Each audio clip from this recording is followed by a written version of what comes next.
Hello बच्चों, good morning. How are you? कैसे हो सब? बहुत बढ़िया, वेरी गुड। तो हम चैप्टर कर रहे हैं इलेक्ट्रोकेमिस्ट्री। कल हमने किया था डैनियल सेल के बारे में, उसकी वर्किंग चेक करी हमने, सोल्ट ब्रिज के बारे में पढ़ा, और अगर सोल्ट ब्रिज ना हो तो क्या इफेक्ट होता है उसके बारे में जाना। आज हम उस टॉपिक को थोड़ा आगे बढ़ाएंगे और स्टार्टिंग करेंगे कि हम अगर चाहें तो किसी भी सेल को पेपर पे रिप्रेजेंट कर सकते हैं। मतलब हमें हमें बार बार वो डायग्राम बनाने की जरूरत नहीं है। हम पेपर पे शॉर्ट फॉर्म्स के जरिए उस सेल को रिप्रेजेंट कर सकते हैं।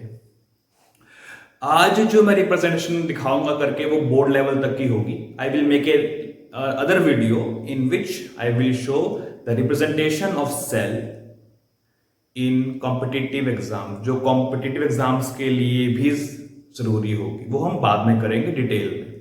आज का टॉपिक सिर्फ बोर्ड से रिलेटेड होगा। ओके, तो स्टार्ट करते हैं how to represent electrochemical cell.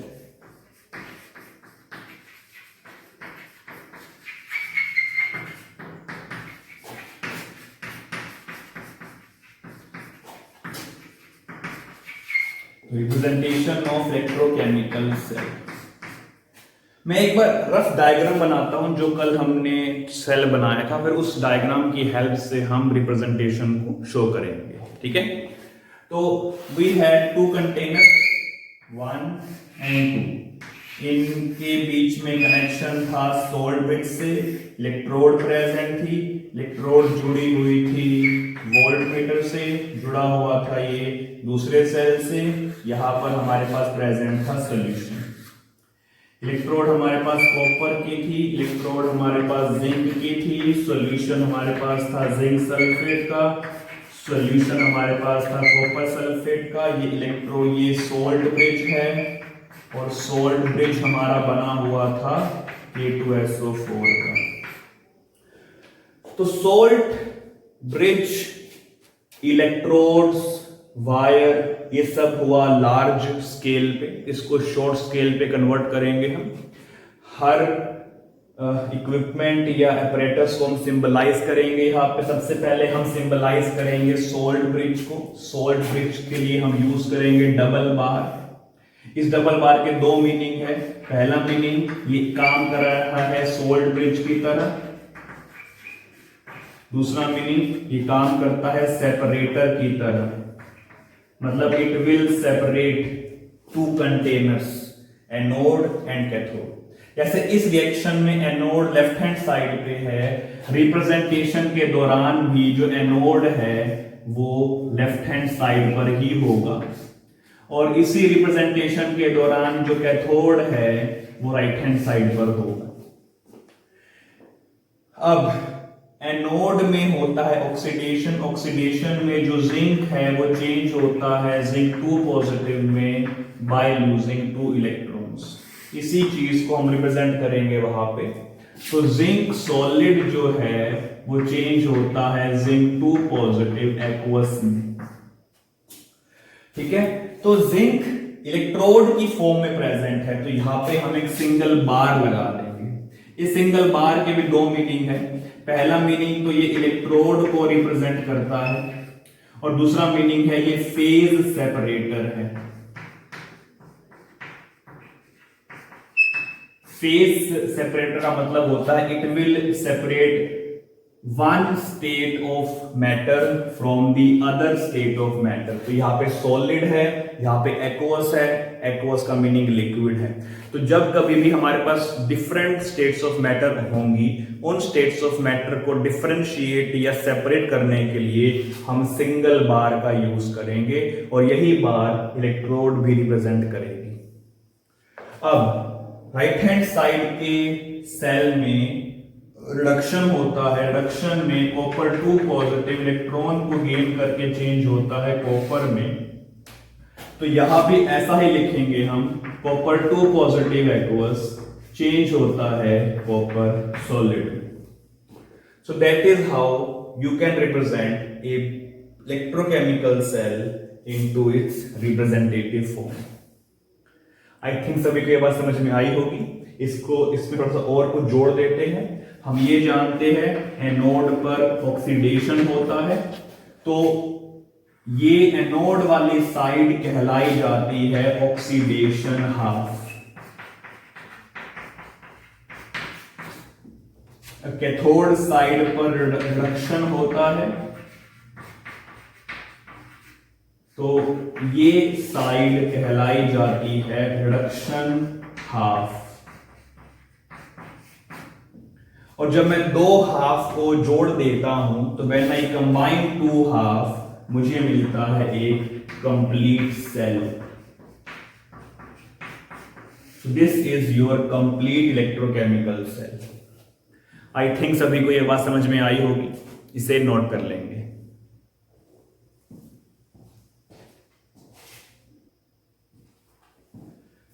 तो बच्चों हम रिप्रेजेंटेशन से केमिकल इक्वेशन पे लिखेंगे अभी।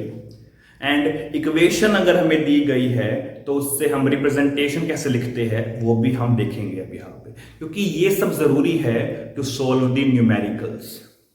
ठीक है, देखते हैं आगे।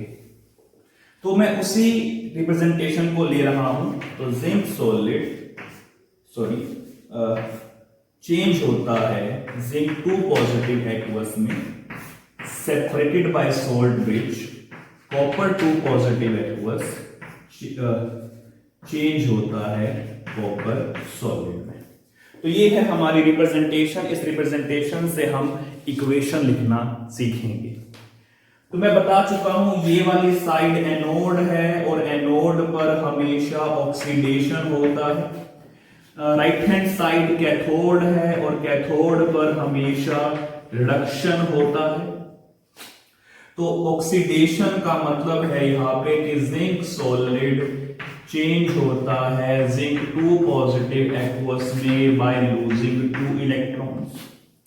रिडक्शन का मतलब यहां पे होगा that copper 2 positive aqueous bye gaining 2 electron change होता है कॉपर सॉलिड में। ऑक्सीडेशन हाफ रिडक्शन हाफ दोनों को ऐड कर देंगे तो मुझे मिलेगा एक कंप्लीट सेल। ऐड करने के दौरान इलेक्ट्रॉन से इलेक्ट्रॉन कैंसिल आउट हो जाएगा and that will become zinc solid plus copper 2 positive aqueous changes to zinc 2 positive aqueous plus copper solid. That is how you can write chemical equation from cell representation. अब हम जरा एक बार backward जाते हैं। अगर मुझे कोई केमिकल इक्वेशन लिखी मिली हो और मुझे उससे सेल बनाना हो तो वो कैसे बनेगा? लुक हियर, एग्जाम्पल देखेंगे। तो मुझे दिया गया है Ag positive aqueous plus copper solid that changes to copper 2 positive aqueous plus silver solid. ठीक है, पहले बात तो हम हमेशा law of conservation of mass को सेटिस्फाई करेंगे। इसका मतलब हम इस इक्वेशन को बैलेंस करेंगे। तो बैलेंस करेंगे तो यहां पर 2 आ जाएगा, यहां पे 2 आ जाएगा। इक्वेशन हमारी बैलेंस हो चुकी है यहां पे। बट एक बात ध्यान रखनी है, जब बैलेंस कर दी है तो जो बैलेंसिंग का स्टोइचियोमेट्रिक कोफिशिएंट है वो कोफिशिएंट सेल रिप्रेजेंटेशन में नहीं आना चाहिए। ठीक है, ओके। सेंटर में डबल बार लगाएंगे indicating salt bridge and container separator. यहां पे चेक करेंगे कौन ऑक्सीडाइज हुआ कौन रिड्यूस हुआ। तो if I check copper is oxidized and silver is reduced. Oxidation हमेशा एनोड पर होता है तो copper will be working as anode. Anode left hand side पे लिखी जाती है तो कॉपर सॉलिड चेंज हुआ कॉपर 2 पॉजिटिव एक्वस में। कैथोड लिखी जाती है राइट हैंड साइड पे तो सिल्वर पॉजिटिव एक्वस चेंज होगा सिल्वर सॉलिड में। ध्यान रखेंगे यहां पे स्टोइचियोमेट्रिक कोफिशिएंट अप्लाई नहीं करेंगे, वो सिर्फ बैलेंसिंग ऑफ केमिकल इक्वेशन में ही होगा। ठीक है, this is how you can represent chemical cell from chemical equation. I think सभी को ये बात समझ में आ गई होगी। ठीक है, अब हम एक काम करते हैं, अब हम एक और इक्वेशन लिखते हैं और इस इक्वेशन से एक सेल बनाएंगे, then you can note it down. ठीक है, तो ध्यान देते हैं, मुझे मान लीजिए दिया गया है यहाँ पे कॉपर 2 पॉजिटिव एक्वस प्लस में hydrogen gas that changes to H positive aqueous plus copper solid से बैलेंस करेंगे। बैलेंसिंग में यहाँ पे 2 आ जाएगा। ठीक है, ओके, सॉल्ट ब्रिज चेक करेंगे, कौन ऑक्सीडाइज हुआ है, तो हाइड्रोजन ऑक्सीडाइज हुआ है और कॉपर रिड्यूस हुआ है, as you can see it clearly. Oxidation anode पर होता है, एनोड लेफ्ट हैंड साइड पर आता है, तो हाइड्रोजन गैस चेंज होगा H पॉजिटिव एक्वस में और कॉपर 2 पॉजिटिव एक्वस चेंज होगा कॉपर सॉलिड में। पर ध्यान देंगे, सॉलिड तो इलेक्ट्रोड का काम कर सकती है, लेकिन गैस इलेक्ट्रोड का काम नहीं कर सकती। तो हमें एक एक्सटर्नल इलेक्ट्रोड चाहिए, वो इलेक्ट्रोड चाहिए जो कि केमिकल रिएक्शन में पार्ट ना ले, क्योंकि केमिकल रिएक्शन में हाइड्रोजन पार्ट ले चुका है एनोड साइड से। तो हमें ऐसी इलेक्ट्रोड की आवश्यकता है जो यहां पर अप्लाई की जाए ताकि केमिकल रिएक्शन में वो पार्ट ना ले। ऐसी इलेक्ट्रोड कौन सी है? Inert electrode. और इनर्ट इलेक्ट्रोड में सबसे बेहतर कौन सी है? Platinum solid, because platinum is very good absorber of hydrogen gas. तो ये बनी हमारे पास cell representation of this chemical equation. I think सभी को ये बात समझ में आई होगी, इसे नोट कर लेंगे।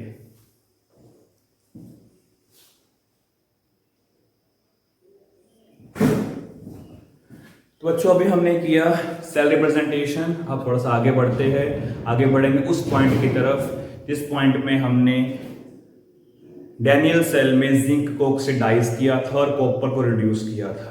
तो हमने ऐसा क्यों किया था, किस बेस पे किया था, उस बेस को अब हम जानना चाहेंगे।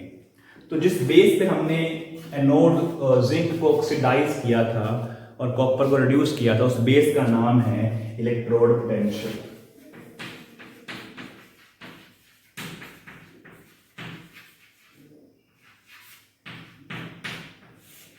ठीक है, क्या होता है ये, इसके सब पार्ट्स कौन कौन से होते हैं, इसके बारे में जानेंगे डिटेल में। तो स्टार्ट करते हैं। तो आपको याद होगा जब हमने सेल ड्रॉ किया था, एक हमारे पास कंटेनर था, उस कंटेनर में सॉल्यूशन था, इलेक्ट्रोड डिप थी, सेल हमारा कंप्लीट था। वी आर अज्यूमिंग कि ये सेल भी हमारा कंप्लीट है, बट कंप्लीट सेल का मैं छोटा सा पार्ट यहाँ पे लेना चाहूंगा। लेट्स से ये जिंक है और ये जिंक सल्फेट है। तो व्हेन सेल वाज वर्किंग, हमने ऑब्जर्व किया था कि सॉल्यूशन पे, इस सॉल्यूशन पे चार्ज पॉजिटिव आया था और जिंक इलेक्ट्रोड पे चार्ज नेगेटिव आया था। एंड कॉपर के केस में उल्टा हुआ था। कॉपर के केस में सॉल्यूशन पे चार्ज नेगेटिव था और इलेक्ट्रोड पे चार्ज पॉजिटिव था। यानी कहने की बात अब ये है कि सॉल्यूशन का चार्ज अपोजिट होगा इलेक्ट्रोड के चार्ज से जब सेल हमारा वर्क कर रहा होगा, लेकिन वो बिल्कुल स्मॉल टाइम के लिए होगा, बट उस स्मॉल टाइम में ही पोटेंशियल क्रिएट हो जाता है। कैसे होता है ध्यान देंगे, सॉल्यूशन पे चार्ज पॉजिटिव है, जिंक इलेक्ट्रोड पे चार्ज नेगेटिव है, तो पॉजिटिव नेगेटिव यहां पे चार्ज का डिफरेंस आ गया, देयर इज चार्ज डिफरेंस। इसी चार्ज डिफरेंस से हमारा पोटेंशियल क्रिएट होता है, इसको हम पोटेंशियल डिफरेंस कह देते हैं। समझ गए बात नहीं वाली? जैसे मान लेते हैं कि ये हाइट है तो ये डेप्थ होगी, क्योंकि दोनों अपोजिट है ना। हाइट का अपोजिट क्या होता है? डेप्थ होता है। तो ये अगर ये हाइट है तो ये डेप्थ है, ये हाइट है, ये डेप्थ है, तो हाइट और डेप्थ के बीच में हमेशा ही पोटेंशियल क्रिएट होगा, जिसकी वजह से पार्टिकल्स की मूवमेंट क्रिएट होगी। समझ गए बातें वाली? तो ये हाइट, ये depth, charge difference, potential difference, potential difference create हुआ। इसी पोटेंशियल डिफरेंस को, जो कि इलेक्ट्रोड और सॉल्यूशन के बीच क्रिएट होता है, इसी को हम कहते हैं इलेक्ट्रोड पोटेंशियल। और इसी पोटेंशियल डिफरेंस की वजह से या तो हमारा इलेक्ट्रोड ऑक्सीडाइज होता है या फिर वो रिड्यूस होता है। समझ गए सब बात ये वाली? Very good. आई थिंक सभी को इलेक्ट्रोड पोटेंशियल समझ में आया होगा। अब अगर मैं इसको डिफाइन करना चाहता हूं वो क्या होगा? सो it is the potential difference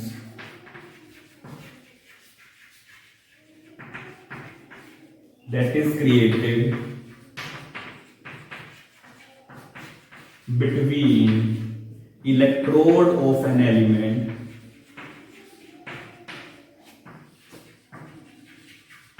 and its ionic solution।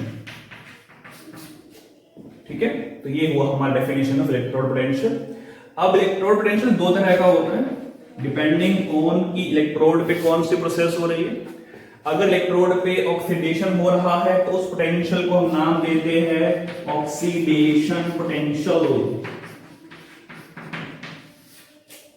और अगर उस इलेक्ट्रोड पर रिडक्शन हो रहा है तो उस पोटेंशियल को हम नाम देते हैं रिडक्शन पोटेंशियल। अब डिफाइन करेंगे हम ऑक्सीडेशन पोटेंशियल क्या होता है और रिडक्शन पोटेंशियल क्या होता है, नोट कर लेंगे।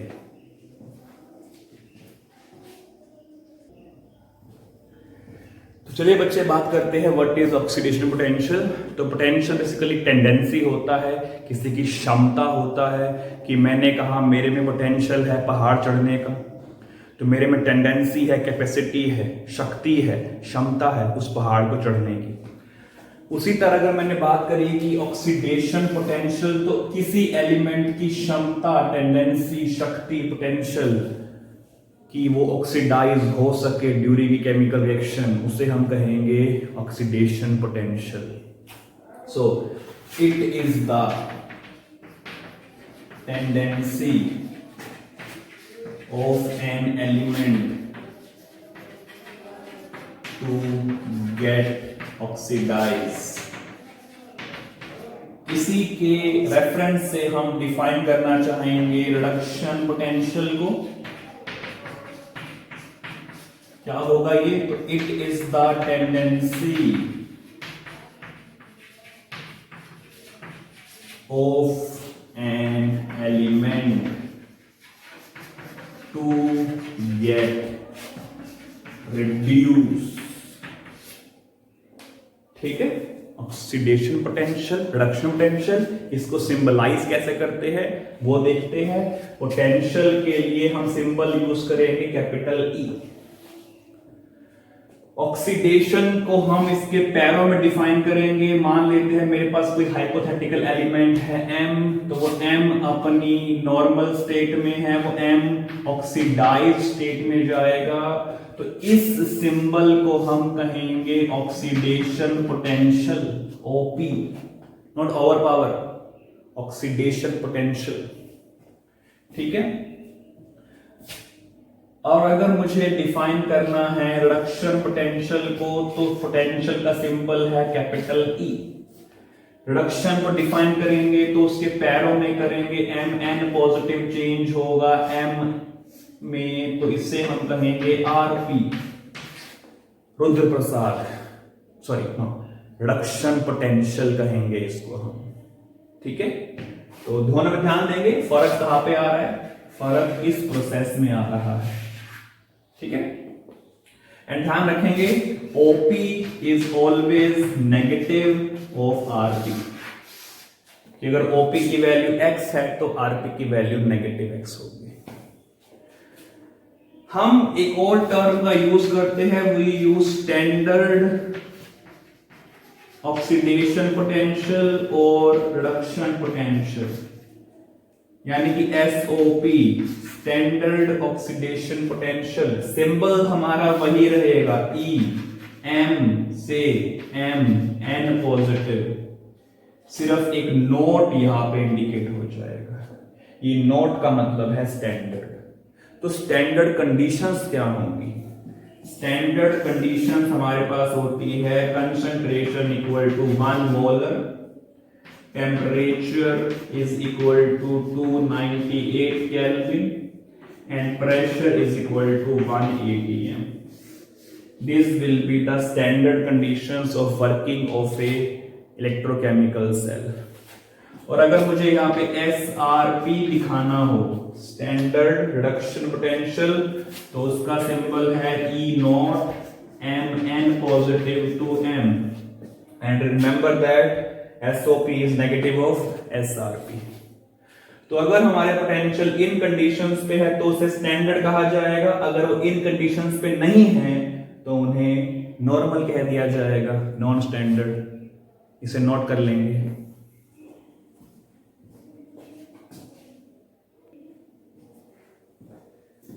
तो बच्चों अब सवाल ये पैदा होता है हमारे सामने कि ये SRP और SOP को फाइंड आउट कैसे किया जाए एक्सपेरिमेंटली. देखिए SRP हाफ है, SOP भी हाफ सेल है, और हम हाफ को कभी भी फाइंड आउट नहीं कर सकते, हमें कंप्लीट ही मिलता है हमेशा. तो कंप्लीट करने के लिए हमें एक रेफरेंस इलेक्ट्रोड चाहिए, स्टैंडर्ड इलेक्ट्रोड चाहिए. उस इलेक्ट्रोड को रेफरेंस मान के हम अपने अननोन इलेक्ट्रोड का पोटेंशियल फाइंड आउट करेंगे. अगर मैं इसको एक सिंपल टर्म्स में कहना चाहूं तो अगर मुझे कहते हैं कि मैं स्टैंडर्ड हूं, मेरी फिजिक स्टैंडर्ड है, तो अगर कोई मुझसे लेस फिजिक वाला है तो उसे पतला कह दिया जाएगा, और अगर किसी की फिजिक मुझसे ज्यादा बड़ी है तो उसे मोटा कह दिया जाएगा. तो स्टैंडर्ड मैं हो गया. उसी तरह हमारे पास एक एलिमेंट है जिसको हम स्टैंडर्ड मानते हैं, और उस स्टैंडर्ड एलिमेंट की हेल्प से हम क्या करते हैं, हम दूसरे एलिमेंट के पोटेंशियल्स को फाइंड आउट करते हैं. ठीक है, ओके. तो स्टैंडर्ड इलेक्ट्रोड हमारे पास कौन सी यूज करेंगे हम, या स्टैंडर्ड हाफ सेल हमारे पास कौन सा होगा, और उसका नाम है स्टैंडर्ड हाइड्रोजन इलेक्ट्रोड, जिसको हम शॉर्ट में SHE भी कह देते हैं, और SHE कहेंगे, स्टैंडर्ड हाइड्रोजन इलेक्ट्रोड. इलेक्ट्रोड किस तरह की होती है, ये हमारे पास एक टब होता है या कंटेनर होता है, उस पे एक इन्वर्टेड ट्यूब रखी होती है. इस इन्वर्टेड ट्यूब में एक वायर होती है, उस वायर के एंड में प्लेटिनम की चिप होती है. इस वायर के थ्रू एक और कॉपर वायर बाहर निकाली जाती है. यहां से हम एंट्री करवाते हैं हाइड्रोजन गैस की एट ए सर्टेन प्रेशर, और सर्टेन प्रेशर जो होता है वो 1 atm का होता है. इस टब में हमारे पास प्रेजेंट है एक सॉल्यूशन, वो सॉल्यूशन हमारे पास HCl का होता है, एक्वस होता है, और अगर ये स्टैंडर्ड है तो इसकी कंसंट्रेशन भी 1 मोलर होगी. तो इसमें ये तो है क्या, ये प्लैटिनम सॉलिड है. तो इस सेल में हो सकती है दो तरह के रिएक्शन. पहली, या तो हाइड्रोजन ऑक्सीडाइज हो जाए इलेक्ट्रॉन को लॉस करके, तो दिस विल बी ऑक्सीडेशन, और या फिर हाइड्रोजन पॉजिटिव इलेक्ट्रॉन को गेन करके रिड्यूस हो जाए हाइड्रोजन गैस में, दैट विल बी रिडक्शन. कौन सी रिएक्शन होगी वो डिपेंड करता है दूसरे पे. जैसे मैंने कहा था मैं स्टैंडर्ड हूं और मेरे से कम फिजिक वाला पतला है, तो जो पतला है उसके लिए मैं मोटा हूं, और अगर कोई मेरे से ज्यादा फिजिक वाला है तो उसके लिए मैं पतला हूं. मतलब इसके लिए मैं मोटा और उसके लिए मैं पतला, मतलब मैं तो वही हूं ना, लेकिन दोनों के लिए मैं अलग अलग हो गया. सेम बात यहां पे होती है. तो डिफरेंट इलेक्ट्रोड के जरिए हम ये रिएक्शन को प्रोसीड करवाएंगे. ये हम डिसाइड नहीं करते, डिसाइड अपने आप ऑटोमेटिकली, हम तो सिर्फ उस रिजल्ट को लिख देते हैं. एक्चुअली में वी कैन नॉट टेल कि किस इलेक्ट्रोड के साथ कौन सी प्रोसेस होगी unless we have the data to know. और अगर हमारे पास डाटा नहीं है तो ये अपने आप ही डिसाइड हो जाएगा कि कौन सी प्रोसेस होगी, ऑक्सीडेशन या रिडक्शन. फॉर एग्जाम्पल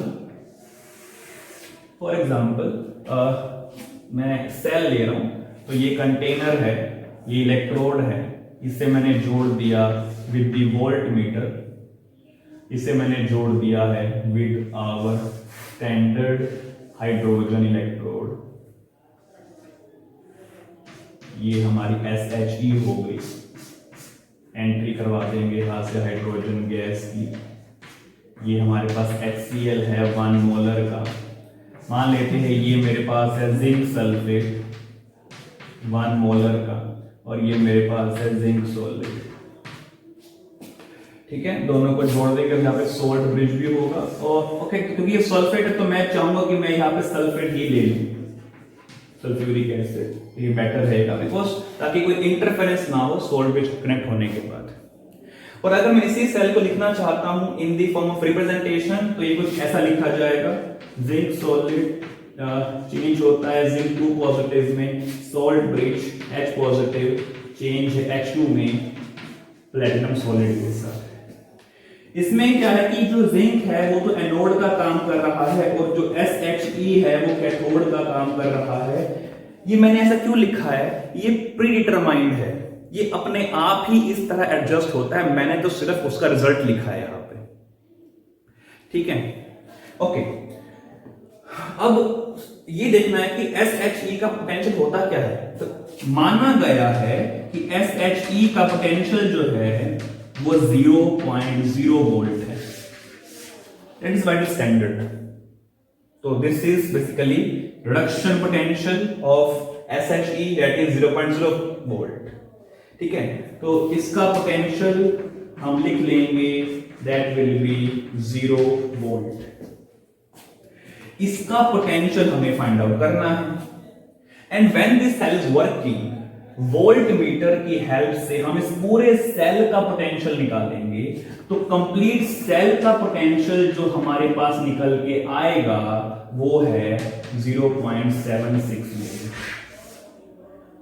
ठीक है, तो हमारे पास कैथोड हाफ का पोटेंशियल है, हमारे पास कंप्लीट सेल का पोटेंशियल है।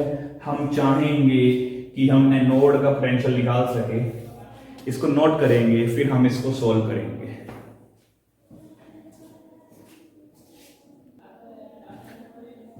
चलिए बच्चे अब इसको हम जरा सोल्व करते हैं एक बार। तो जिंक वाली साइड एनोड है, ऑक्सीडेशन होता है, तो ऑक्सीडेशन मतलब है जिंक सॉलिड चेंज होगा जिंक 2 पॉजिटिव एक्वस में by losing 2 electrons, oxidation half. तो इस ऑक्सीडेशन हाफ के लिए मैं लिखूंगा ऑक्सीडेशन पोटेंशियल, जिसको मैंने X कहा है।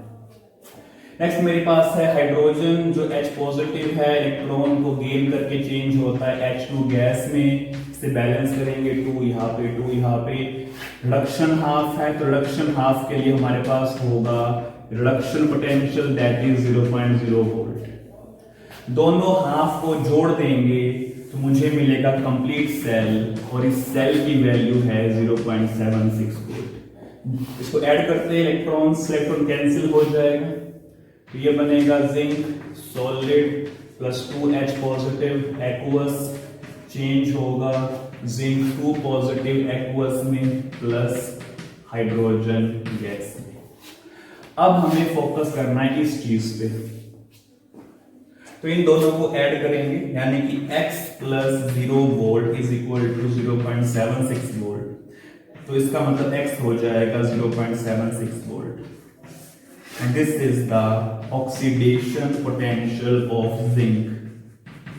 और अगर मुझे यहां से रिडक्शन पोटेंशियल निकालना हो जिंक का ही, तो मुझे बस ऑक्सीडेशन पोटेंशियल को माइनस करना है, that will B negative of oxidation potential of zinc, that will become minus 0.76 volt. So by doing this process and this formula we can determine the potential standard reduction potential of each and every element। समझ गए सब बात? ये पहले अब सभी potential निकालने के बाद हम क्या करेंगे वो देखते हैं, इसको नोट कर लेंगे।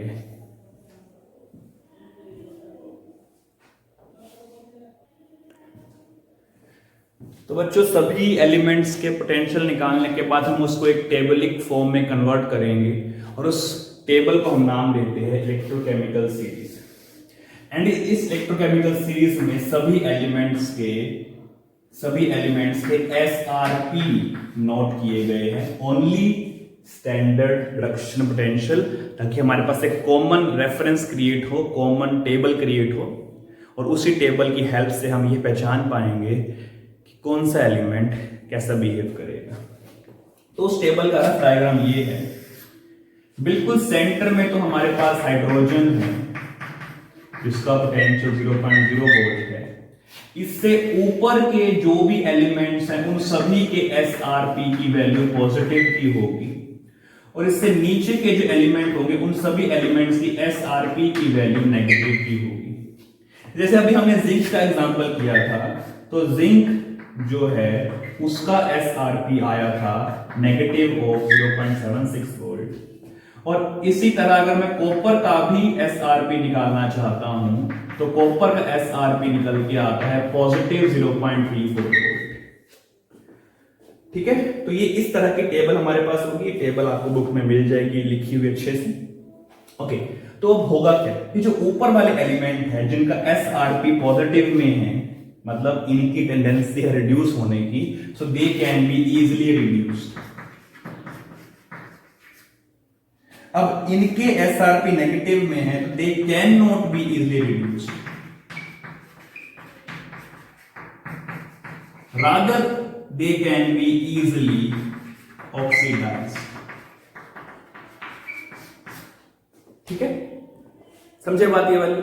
तो हाइड्रोजन से जो ऊपर के एलिमेंट होंगे they can be easily reduced, hydrogen से जो नीचे के एलिमेंट होंगे they can be easily oxidised, और जो एलिमेंट इजीली रिड्यूस हो सकता है that act as oxidising agent,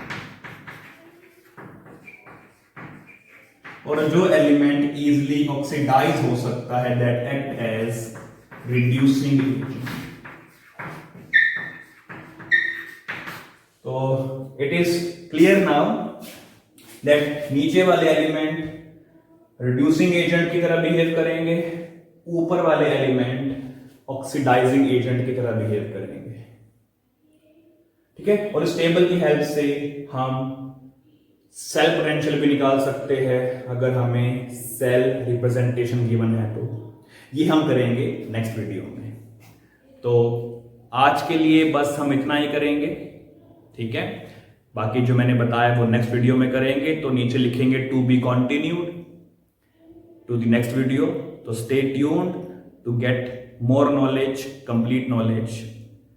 Okay, students, stay healthy, be safe, and bye to all.